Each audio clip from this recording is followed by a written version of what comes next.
শুভেচ্ছা। দেশের সংবাদে স্বাগত জানাচ্ছি সুমাইয়া সাজ্জাদ। শুরুতেই সংবাদ শিরোনাম।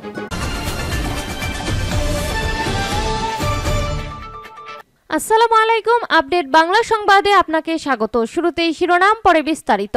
ডিসেম্বরের মধ্যে নির্বাচনের প্রস্তুতি নিচ্ছে সরকার, বলল মির্জা ফখরুল। এদিকে বেনজিরকে গ্রেপ্তারে ইন্টারপোলের রেড অ্যালার্ট জারির নির্দেশ। এছাড়া প্রধান উপদেষ্টার সঙ্গে কানাডার মন্ত্রীর সাক্ষাৎ, বেগম পাড়ার টাকা ফেরত আনতে সহযোগিতা চায় বাংলাদেশ। আরও থাকছে 5 আগস্টের আনন্দ এখন আর পাচ্ছি না, বলল মঈন খান। এবং সর্বশেষ জানিয়ে দেব, আন্দোলন ঢাকায় স্থগিত, জেলায় ও ক্যাম্পাসে চলমান থাকবে। ম্যাট শিক্ষার্থীদের 72 ঘন্টার আলটিমেটাম। শিরোনাম শুনছিলেন, এবার বিস্তারিত। ডিসেম্বরের মধ্যে নির্বাচনের প্রস্তুতি নিচ্ছে সরকার, বলল মির্জা ফখরুল। অন্তর্বর্তী সরকার চলতি বছরের ডিসেম্বরের মধ্যে নির্বাচন করার প্রস্তুতি নিচ্ছে বলে জানিয়েছে বিএনপির মহাসচিব মির্জা ফখরুল ইসলাম আলমগীর। সোমবার রাতে প্রধান উপদেষ্টার বাসভবন যমুনায় প্রধান উপদেষ্টা ডক্টর মোহাম্মদ ইউনূসের সঙ্গে বৈঠক শেষে সাংবাদিকদের একথা বলেন তিনি।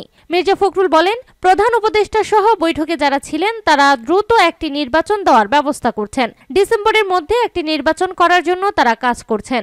জনগণের প্রত্যাশা ও প্রয়োজনীয় সংস্কার শেষে সরকার জাতীয় নির্বাচনের রুটম্যাপ ঘোষণা করবে বলে আমরা আশা করছি। বেনজিরকে গ্রেপ্তারে ইন্টারপোলের রেড অ্যালার্ট জারির নির্দেশ। পুলিশের সাবেক মহাপরিদর্শক আইজিপি বেনজির আহমেদকে গ্রেপ্তার করতে ইন্টারপোলের মাধ্যমে রেড অ্যালার্ট জারি করার আদেশ দিয়েছে আদালত। সোমবার দুদকের করা এক আবেদনের প্রেক্ষিতে এই আদেশ দেন ঢাকার মেট্রোপলিটন সিনিয়র স্পেশাল জজ জাকির হোসেন গালিব। এদিন মামলার তদন্ত কর্মকর্তা দুদক পরিচালক হাফিজুল ইসলাম এই আবেদন করেন।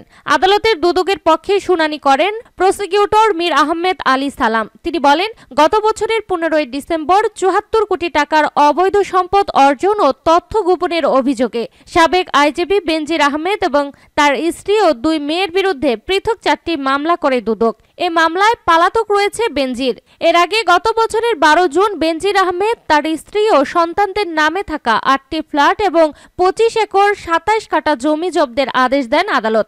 এইসব ফ্ল্যাট ঢাকার বাড্ডা ও আদাবরে এবং জমি নারায়ণগঞ্জ, বান্দরবান ও উত্তরায় আছে। এরপর 2 দফায় বেনজির ও তার পরিবারের নামে থাকা গোপালগঞ্জ ও মাদারীপুরে 621 বিঘা জমি, 19টি কোম্পানির শেয়ার, গুলশানে 4টি ফ্ল্যাট ক্রয়ের আদেশ দিয়েছেন আদালত। এছাড়াও তাদের 30 লাখ টাকার সঞ্চয়পত্র, 33টি ব্যাংক হিসাব এবং 3টি বিও হিসাব অবরুদ্ধ করার আদেশ দেন বিচারক।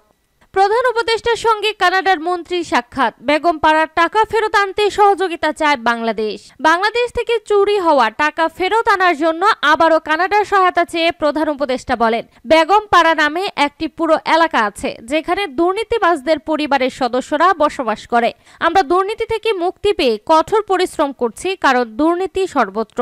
বাংলাদেশে কানাডা সরকারের সহায়তার আশ্বাস দিয়ে কানাডার মন্ত্রী বলেন, আমরা দুর্নীতির টাকা চাই না, কানাডা জনগণের লুটপাটের টাকা চায় না। বাংলাদেশের সাথে বাণিজ্য ও বিনিয়োগ সম্পর্ক সম্প্রসারণের জন্য একটি বৈদেশিক বিনিয়োগ প্রচার ও সুরক্ষা চুক্তির বিষয়ে প্রযুক্তিগত আলোচনা চালিয়ে যাওয়ার কথা সম্পৃক্তভাবে স্বাগত জানিয়েছে কানাডা। তিনি বলেন, FIPA স্বাক্ষরিত হলে কানাডার ব্যবসায়িক প্রতিষ্ঠানগুলো উৎসাহিত হবে। তারা এটিকে একটি সংকেত হিসেবে দেখবে। কানাডার উৎপাদন কারখানা বাংলাদেশে স্থানান্তরিত করা এবং বাংলাদেশের যুব শক্তির সুযোগ নিয়ে দেশটিকে একটি উৎপাদন কেন্দ্রে পরিণত করার আহ্বান জানান প্রধান উপদেষ্টা। তিনি বাংলাদেশি শিক্ষার্থীদের জন্য ভিসা প্রক্রিয়া ত্বরান্বিত করার জন্য কানাডার মন্ত্রীকে অনুরোধ করেন। বৈঠকে বাংলাদেশের অন্তর্বর্তী সরকারের প্রতি তার সরকারের সমর্থন পূর্ণ ব্যক্ত করে কানাডার মন্ত্রী বলেন, আমি জানি বাংলাদেশের জনগণ তাদের আশা ও প্রত্যাশা পূরণের জন্য আপনার এবং আপনার দলের দিকে তাকিয়ে আছে। 5 আগস্টের আনন্দ এখন আর পাচ্ছি না, বলল মঈন খান। বিএনপির স্থায়ী কমিটির সদস্য ডক্টর আব্দুল মঈন খান বলেছেন, 5 আগস্ট যে মুক্তির আনন্দ উপভোগ করেছিলাম, এখন 6 মাস পরে এসে সে আনন্দ উপভোগ করতে পারছি না। জাতীয় নির্বাচন নিয়ে বর্তমান সরকার অযথা সময় ক্ষেপণ করলে সেটা যৌক্তিক হবে না বলেও মন্তব্য করেছেন তিনি। মঈন খান বলেন, বিএনপির পক্ষ থেকে শুরুতেই বলা হয়েছিল যৌক্তিক সময়ের মধ্যে সরকারকে নির্বাচন দিতে হবে। তিনি বলেন, একজন রাষ্ট্রদূত জানতে চেয়েছিলেন নির্বাচনের জন্য কোন সময়টা যৌক্তিক? আমি বলেছিলাম এর উত্তর আমার কাছে নেই, তবে দেশের গ্রামের মানুষকে জিজ্ঞাসা করা হলে তারা বলতে পারবে কোন সময়টা যৌক্তিক নয়। বিএনপির স্থায়ী কমিটির এই সদস্য আরো বলেন, গণতন্ত্রের জন্য দেশের লাখ লাখ মানুষ জীবন দিয়েছে। সর্বশেষ 24-এর আন্দোলনে যে নতুন সূর্যোদয় হয়েছে, সেই সূর্যকে কোনোদিন আমরা অসম্মানিত হতে দিতে পারি না। তিনি বলেন, সরকারকে যথাযথ দায়িত্ব পালন করতে হবে, অনেক অপ্রিয় সিদ্ধান্ত নিতে হবে। আমরা সবাই চেয়েছিলাম, প্রতিহিংসার রাজনীতিতে বিশ্বাস করি না। আজকে কেন এই পরিস্থিতি তৈরি হলো এমন প্রশ্ন রাখেন তিনি। ধানমন্ডি 32 নম্বরে শেখ মুজিবুরের বাড়ি গুড়িয়ে দেওয়ার প্রতি ইঙ্গিত করে তিনি বলেন, 5 ফেব্রুয়ারির ঘটনা সম্পর্কে আমার কাছে একজন রাষ্ট্রদূত জানতে চেয়েছেন। আমি বলেছি, এর বীজ বপন হয়েছিল বেগম খালেদা জিয়ার সেনানিবাসের বাড়ি ভেঙে দেওয়ার মধ্য দিয়ে। মঈন খান বলেন, এজন্যই আমরা বলেছি বিএনপি প্রতিহিংসার রাজনীতি বিশ্বাস করি না।